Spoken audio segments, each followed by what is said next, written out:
not a great opportunity. So instead of throwing for that, right, I'll throw and stay far enough away so that he then, you know, wants to like reach for something.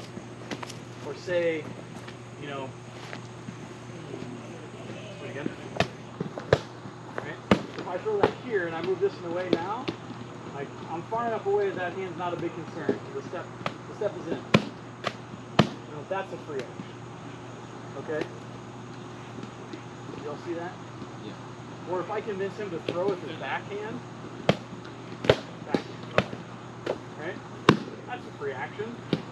Can't swing through his own sword. Exactly. But in my hand still, mostly in the way. Right? I think Right?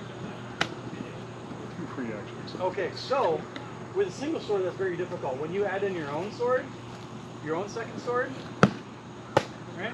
Like I need to have one hand in the way of each of his hands at all times. Now the premise of when we're back at single sword on single comes in the double here, right? A free act of both hands here. My hands are in the way, right? You can solicit free actions with single hands, you know, like now, this hand is in the way of both of his. I have free action here.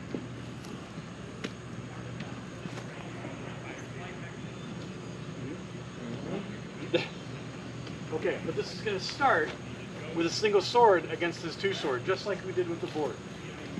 Right? This is hard. I get it. I'm not going to win, and everyone likes to win, and I understand that. What? Are we going to start with like our dominant hand, or are we still sword matching for the single sword? You can do whatever you want. What I would recommend doing is looking at their feet and being like, okay, you know, so we're coming into this, and we're going to go into this drill, and you know, Shimazu's getting ready to go. I'm like, oh, Big Daddy, right? Come on, play. Right? Right? an actual step, like this is an actual stance. So I've been on the receiving end of this exact scenario. You know, I love it. When people, what's really funny is to me, is that coming into a tournament, like people will have taken my classes or seen one of my videos and they'll be like, oh, well then I'll just keep switching my feet. Well, they do that. They keep switching their feet. And I'm like, you know, then I'll switch, and then he'll switch, and then I'll be like, okay. You know, and then he'll switch again. I'd be like, let's go. You know, Big Daddy Right wants to play. Okay? That's alright. Right? Preferably you want to hand match the forward foot. Right? Now, things to keep in mind. If he can, it's all equal. Alright? If I can reach any side of this hand, he can reach any side of this hand. Alright? If I can reach his backhand with my forward hand, he can reach my forward hand with both of his hands. Okay? If I can reach his forward hand with my backhand, right, he can reach my backhand with both of his hands. If I can reach his body with my forward hand, he can reach my body with his forward hand. Okay? If I can reach his body with my backhand, he can reach his body with both of them. Okay?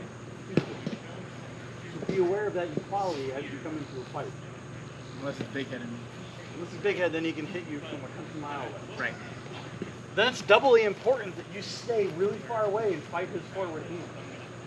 If you can isolate and fight only the forward hand and not let that backhand come into play and only bring your hand close enough where it's in combat when you want it to be, and the rest of the time it's just protecting this hand, like, you are so far ahead of them as far as strategy, they don't have a prayer. Because you've got two hands in the fight and they got one. Okay? So, like I said, we're going to go with our single sword. We're going to do this drill. We're going to do this drill. We're going to do it very quickly, but I want you to experience it, because in order to see the next steps, you got to see it this way. You got to see how you're punching. Okay? So, like I said, so you're going to come in, you're going to throw, you're going to look like, okay, well, where's the return? You know, I've already drilled myself in to know that that's the return that he wants from here. So I've already cut this off. Right? Now, already cutting this off, you know, I've given him a different opportunity, which is, right? So I want to be able to survive both of those strikes. Right? Right? I'm good. Yeah. You're not trying to hit them. You're just trying to get them to swing you. Like not stay far enough away where you can't stab you. Okay?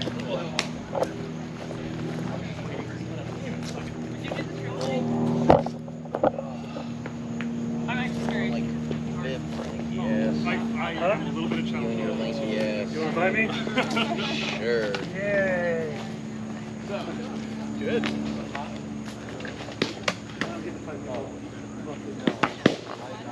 What are you talking about?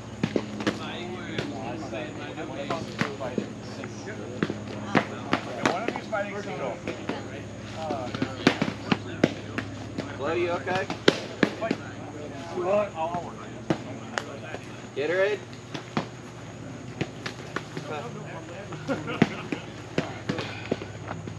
You want to go flow first or Since you got a single sword, I'll go flow. started kind of close on that one. You basically started where we finished, and then Yeah. you took a step forward. It's like, I can You go down six also? yeah, about to do it less than that. So, But, yeah, we talked about that. yeah.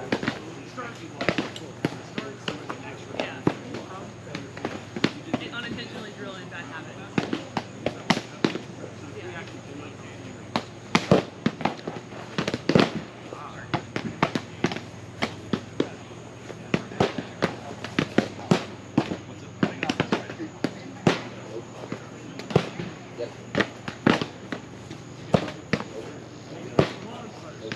I know you want to play. Right. That's your best time to stand. Because then that moment, like you start going, you have your guard on. You're supposed to. I don't know. I got my Okay.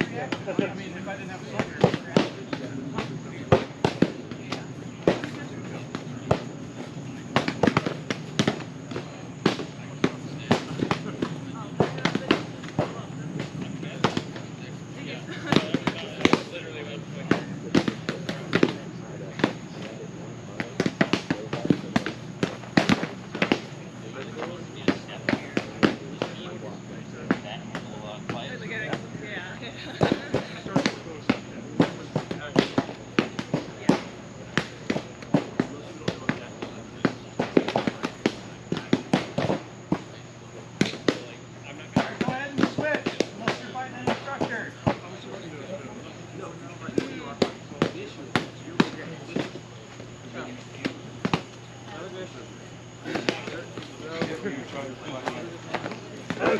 Yeah, see how that was better on the returns? Yeah. I give you real turn. That's fine. I mean, you shouldn't be at your part, but Yeah. but you're. But it's like Dark Souls. Careful.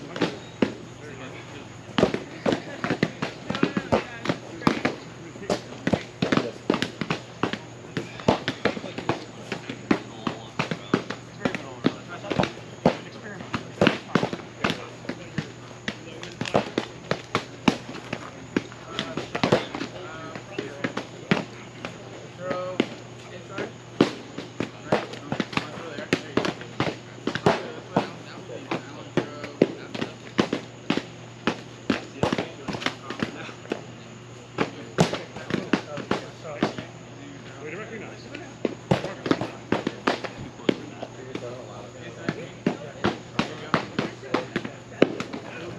I'm stepping. All right, bring it in, bring it in. Rotating. So if you're guarding the hip out there, which is fine for me, just make it. Yeah, so you have a little more. If I hit you outside, Granted, I'm not the instructor. But still, I mean, while I'm here, 8 months and how long have you been playing? 13 years? Yeah. So. You got wisdom on you. Jay. All right, what you guys notice about that?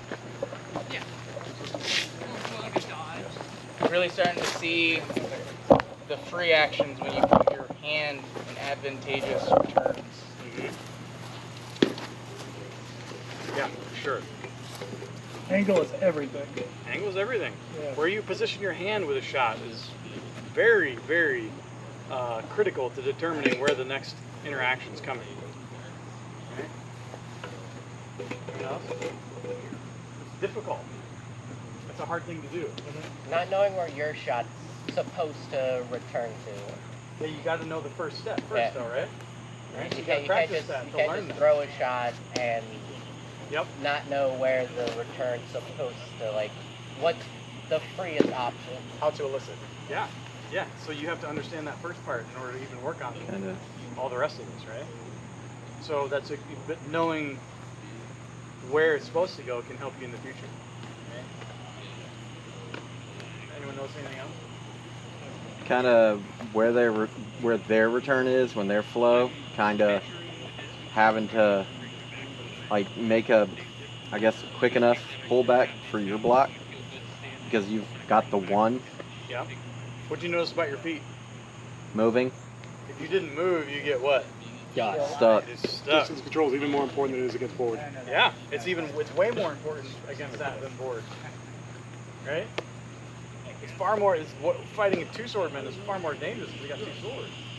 Yeah, this You mess up, you hit twice. Yeah. can't head block both shots. You're not throwing an opener that you know responses to. You're just throwing an opener and you're like, I gotta catch this block. If I'm fighting PTQ and I'm fighting single, I'm probably gonna do this because I'm like, that right there is pretty solid. My side is pretty solid. If they step into me, they hit inside. I at least know these responses so I can prep for them. So boom, boom, then I can throw something. Now, I'm going to give you guys a few tricks, okay? That'll make you feel really good about yourselves when you actually do it. Perfect. One thing that I do a lot that can take the wind out of somebody's sails like immediately in a fight, especially in the opening fight of a tournament, I will, no. You said the wind, but I will hold my hands in a way that will convince them to want to throw outside with one of their hands. Right? So if he throws outside with his left, like I'm gonna follow his hand with his sword with my hand, like hit that block, I'm gonna hit his wrist. I'm gonna knock his sword clean out. Alright? What? Your pommel's always going to be in there. Reaction after reaction. Great. Right? They're going to look at you funny. Yeah, they're gonna be like, oh, I totally didn't hit you, but you totally hit me. Like, or they're going to be like, I told you. If I do that to somebody in like the first or second fight in a tournament, you better believe they're not coming outside ever again. Right? Now it's a little bit dangerous and it takes a lot of practice, but once you kind of learn, I'm watching where his sword is going and knowing where his wrist is. Right? Right? Yeah. Now, the next step that we're doing here on two sword is now we've kind of seen like, okay, like where's the danger coming when we swing with our forward hand. So now you know where your backhand's got to go, right? Just like before. So if I swing with this hand here, I know that shot's, this is the danger, right? So I can either move this hand in the way or I can try to block it here. Yeah. Right?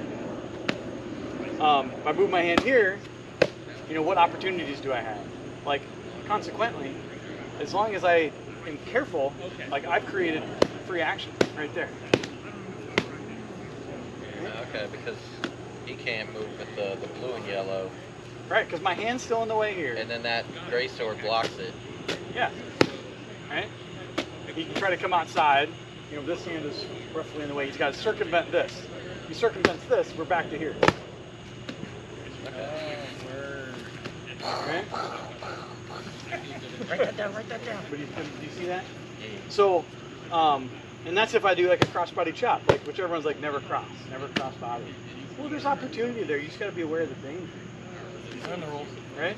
Or like a reverse. You know that's coming. Now I know that this is very much in danger. I can push him out. And I have free action here. Right? All the stuff you are learning, I've experienced. Competing. Yeah. Left.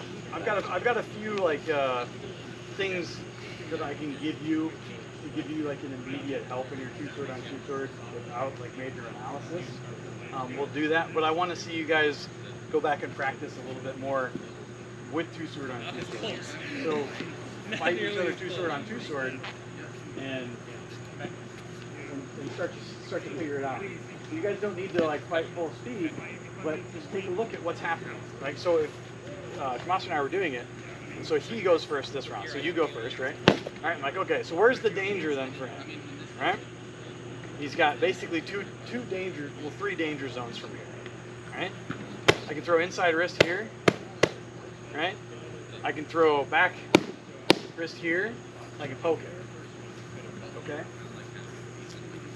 So this hand is, without this hand threatening me, I have action. Now, I have free action here because now both my weapons are in the way. Here, I create danger for myself. Here, I have free action because both my hands are in the way. Alright? So we can kind of break down where the fight is. Vice versa, if he throws his opening shot, right, and he's like, all right, well, last time, this was the big danger, right? Or that was the big danger. So I'm going to cut that off. So say he brings his sword forward, right? And I'm like, all right, well, I can throw it here.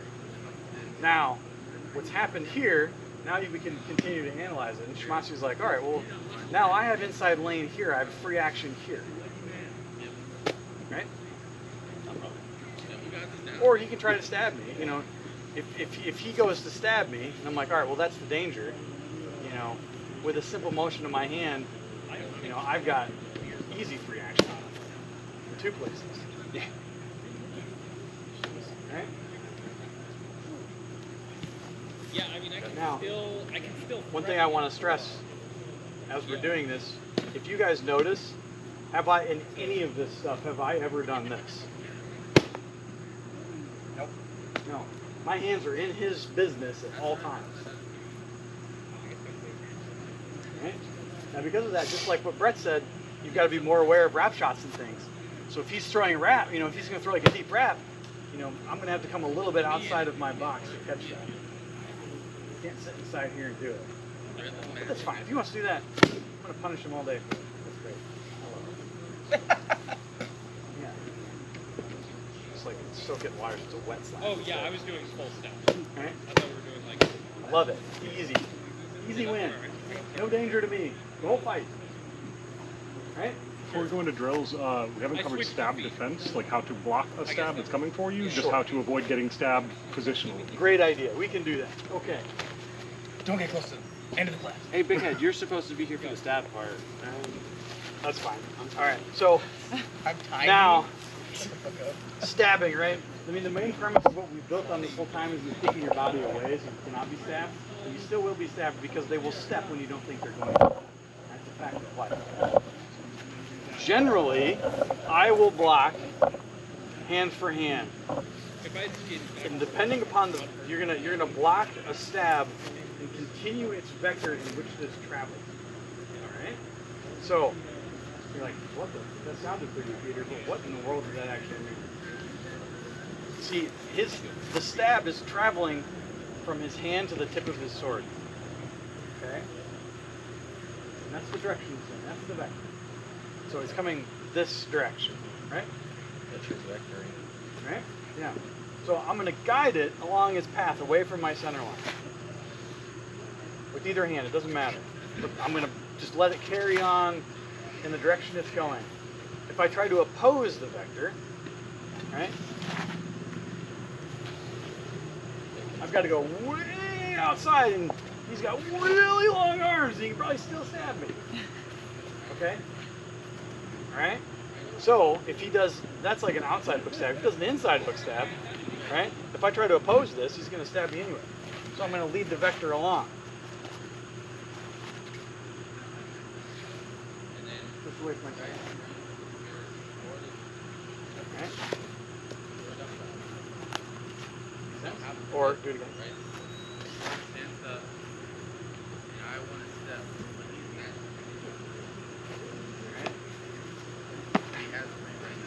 Like 5-6 years ago, I used to have people do drills where they'd try to stab each other and try to block it. amused me. I don't know if it amused the students very well, but the more you get stabbed and the more you consciously make plans and efforts to not get stabbed, the less you will be stabbed. Right? But all you're doing, it's very simple. You know, like a straight stab here, right? You have a little more flexibility because you can push the vector where you want. Right? If I can push the point in a direction, I can let that vector continue on faster. Does that make sense? Yep. Right, so it's a little more simple. And mechanically, you're going to try to get your hand, or as close to your hand as you can on your sword, as close to the tip of their sword as possible, because you have less energy you have to expend to change the vector. Yeah. Don't get Better lever. Now, Not PTQs with steps. That's not what they're doing. now, I'm going to step in now. Now, keep in mind, if you find yourself in the middle of a fight where you put yourself in a position where they're opposing the vector of your sword, then just stab them, right? Like, so say for instance, if I throw here, right, and he blocks it like that, I'm just going to stab him.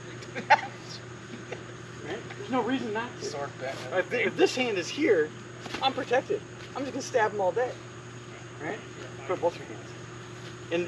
In two sword on two sword, one of the most common openers that I'll do to people is I'll throw here. I'll hit the edge of their hand like that, right? And now he's trying to oppose my vector with his bottom hand. And then I just stab him. Right? It's like the simplest thing in the world, but I do it for hundreds of people. And of course, sure. Right? So if you find yourself, like I said, if you find yourself in a position where somebody is already opposing a vector, right? Like I said, like, you know, here, like he's got it blocked out pretty well, but you know, I can still stab him pretty easily. Or like here, right? Like he's opposing this vector. You know, there's nothing. Just let him have it. Sure. So my favorite one I like to do is Not on this. Okay, I'm kidding. Stab him. It's fine. So my favorite one I like to do is since we're always talking about inside lanes and they get in their guard, if you notice that you can hit this arm with this arm, you go like this, so they'll block it and you switch it. Yep. Sure. Again, come back to that. Come back to that. Oh, we need some. No, that's fine. Do it again. Do it again. Right? I'm opposing the vector. Yeah. Right? So I'm sure he's tried it on me, and generally, what my defense will be, I'll catch that block, and then I'll move that guy out. Right? 'Cause I don't want. You don't want them on the inside lane. I don't want him on the inside lane. I'd like to kill that forearm. Right? Free action. And then I got stuff. And then I'll stab. Yeah. Right? Reassurance. Okay, so let's do the two sword on two sword and do it slow. Look at what your possibilities are. Look at where you could put yourself at risk by different shots or different hand positions, and look where they put themselves at risk. Teflon. He didn't show. I learned some stuff. You just demonstrated with your He was vicious on the last tournament. He was in a train. Yeah, he was on it. Hey, is that yours? Hey, man. Close enough. Is that yours? No. Over there. Another sword? Yeah. Do you mind flat blade? Glad, don't take Yeah, it. my stab tip fell off. Here, I want a sword and Yeah. Wait, carpet? This must be some bell tech. It is. Yeah. I was like, is that wood? He's like, yeah. Okay. Yep. Banana going. Yeah. Alright. Hand match for It's forward like a feet. curvature, kind of like a banana. Oh, yeah. The subway. Yeah. I'm guessing. Hold it like this.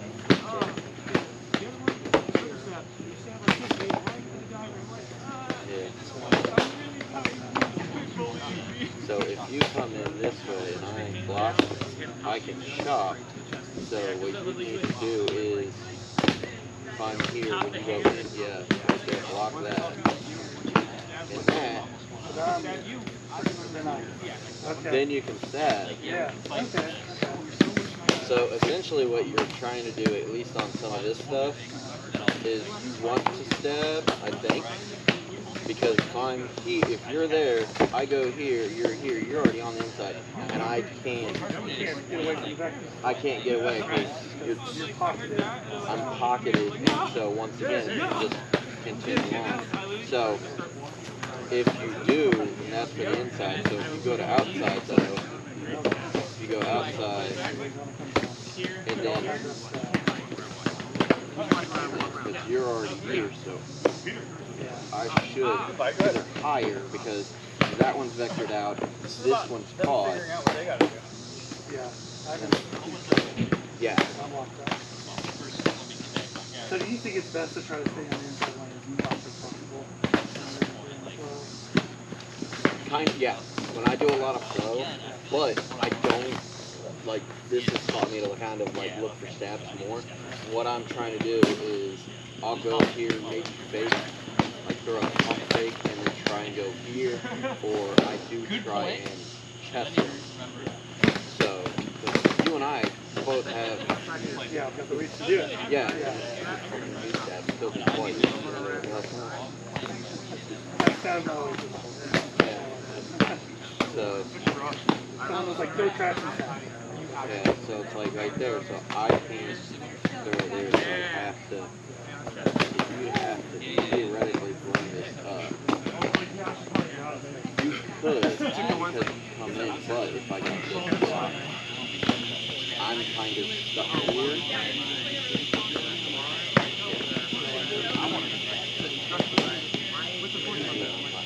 You're fighting right forward. We're literally hand-handed. So, in the way that they're there. Yeah, because here's the thing, if I'm trying to get it out of the way, you're there, so I have to. Because you could probably, so if I'm, you know, whoever's inside theoretically has the spot.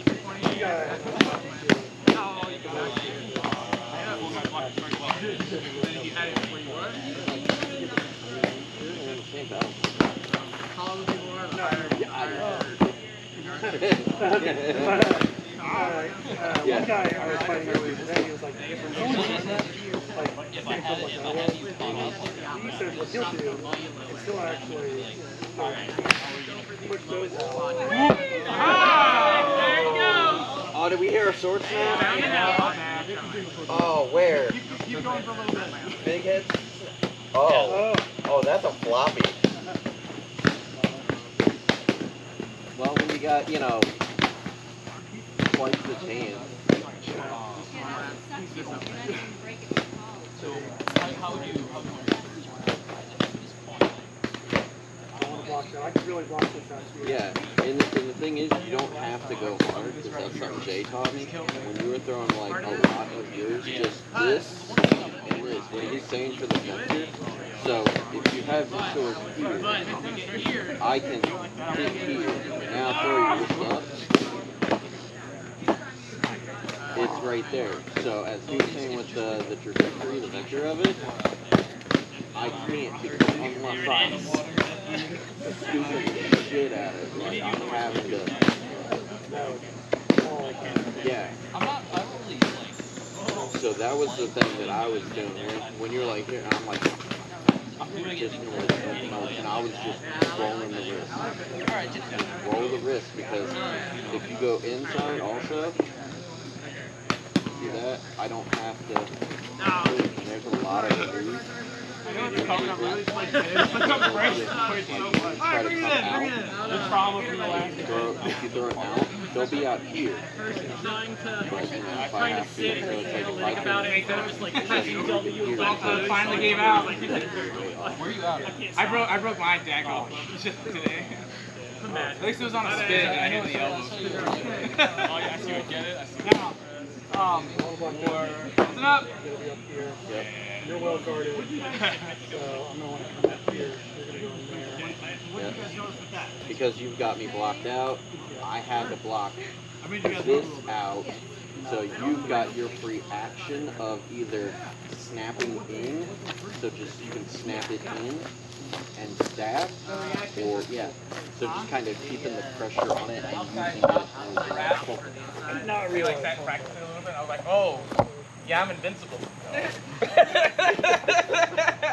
I understand why you feel so good. I'm like, ba-ba! I was like, ooh, I'm powerful. No one's wrapping me ever again. Destroyer of forearms. Does that work against a chop or a wrap? That okay. Yeah, if they're trying to chop you on the outside, right? The chop, no brainer, a Her wrap. arm goes down, I hit him in the hair. Stab is like a really good option. You're sitting there, I was like, oh. Stab's a great option. Yeah. I mean, Shimazu and I fought, what did we fight, 4 times? Oh, look, I got stabbed a bunch, okay? What you gotta know, PTSD. Stabbed a lot.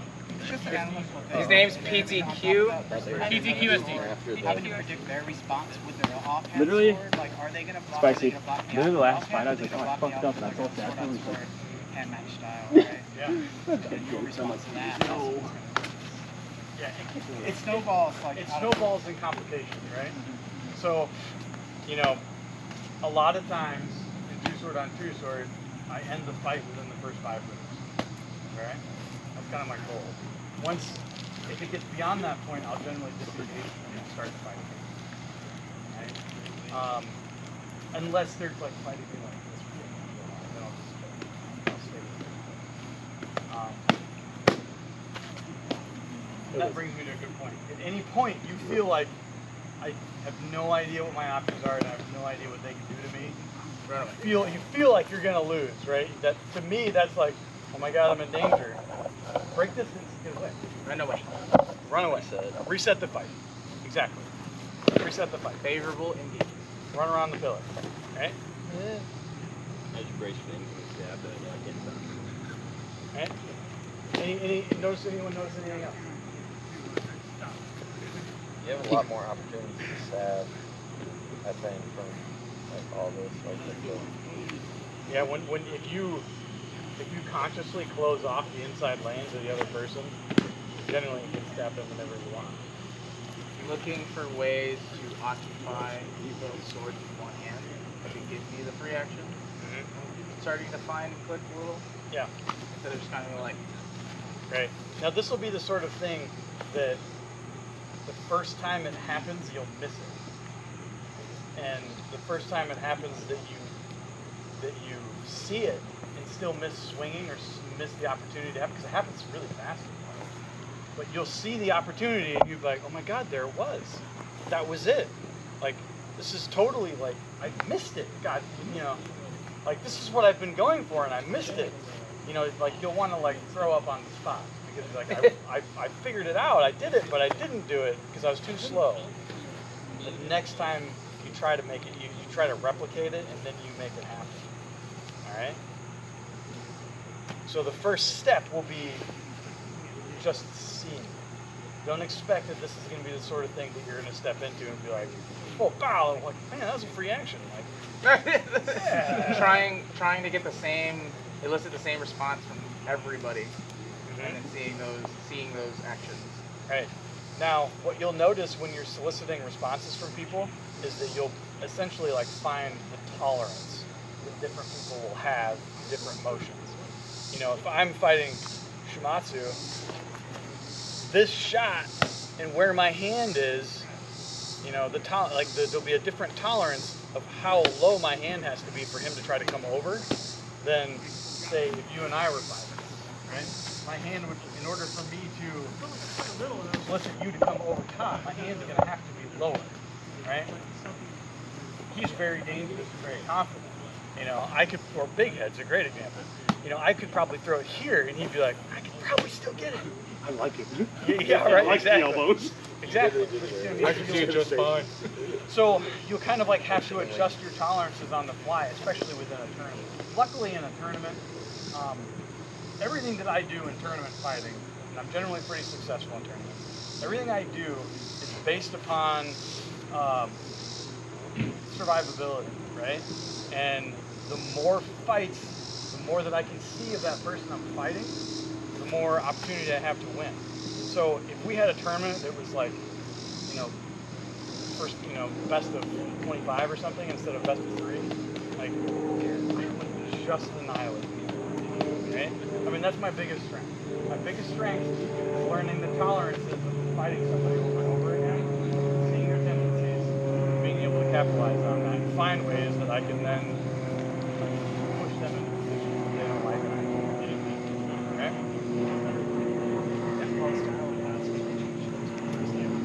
There you go. There you go, bowing out. Shameful plug. Sorry, my All right. Do you guys have any classes together? Do you guys have any questions on the things that we've covered? I know that if you're going to walk away from this class, you're going to be like, well, it made a lot of sense, but I have no idea what on earth to do. Okay? So the thing to take away from here is, you know, it's on video, so you'll be able to review it, but the building blocks of the path are there in front of you. Right? Now, where you are along that path when you're fighting, you know, you might be further along than you, right? Like, you're like, well, I don't even know what the responses are. That's where you start, right? And you're like, I'm starting to see the free actions. That's where you start, okay? So this is just a set of building blocks that you guys can play with and experiment with and do what works for you. What works for me may not necessarily work for you. You know, I'm 6'1" and a bit of a physical man. Not everyone is. My entire project got stopped. Sure, and that can work too. You know, whatever works for you. And you don't got to walk away. You can easily walk away from this class and try my stuff and be like, that's really cool. I'm glad it works for Peter, but I can't. But maybe taking a few pieces of this and applying it to something that you do well, you know, is kind of my goal. Right? I'm not the end-all be-all guy. Never have been. I never will. You know, my way is not the only way. My way is not the true way. It's not how I think it is. The more I see that happens out in the field, the more I learn from all the people that do things well, the better I've become. So, yeah. Just play with the things. See what works for you. If you have any questions for me, I'm easy to get a hold of. Yeah. Huh? Start at this. Oh yeah, I'm fucking garbage. That's why I'm here. I'm taking the class the second time, dog. Any last questions in closing, or comments, or anything? Whatever you want. I took the class last questions? Didn't get very well, but now I'm back. What are good click drills to like get used to the steps you want for quarantine, or is that just the same steps as everything else? Depends where you're Awful. Is footwork class tomorrow? People, yeah, I mean, people that are like, you know, I can never control the distance of a fight. Usually that just means you need to lighten up your feet. So you need to run, you need to do jump rope, you know, box jumps, plyometrics, grid drills. You know, look at professional sprinters. Look at all the drills that they do. I love soccer drills. Yeah, sure. Like great soccer, football, ladder drills. Can't. Like, what's that? Yeah. I mean, there's tons of tons. Look at real athletes and try to be like them. Yeah. If I may on this one, Professional tennis players. like surprisingly, this is where my footwork comes from. Volleyball is really, really big on keeping the center of balance under you while moving. So like I played a ton of volleyball before I ever started LARPing and have not had to worry about footwork since. Anything that involves moving your feet and staying balanced while doing so is gonna gain you advantage. I'll vouch for soccer, but I also Yeah, for sure. So there's lots of places to go. Find something that you like. Anything else? Anything else? No? a lot of process. It's a lot of things. I can say, But hopefully you can grab a few things and use them. I can't say that everything that you saying, but when I first started, I got this giant PDF file that had a bunch of things. And at the time I didn't look bored, so I started quarantine. I have something for you from like 2013. It's real old. And that's how I started learning quarantine. So pretty much all my quarantine, like learning, Now we're very different.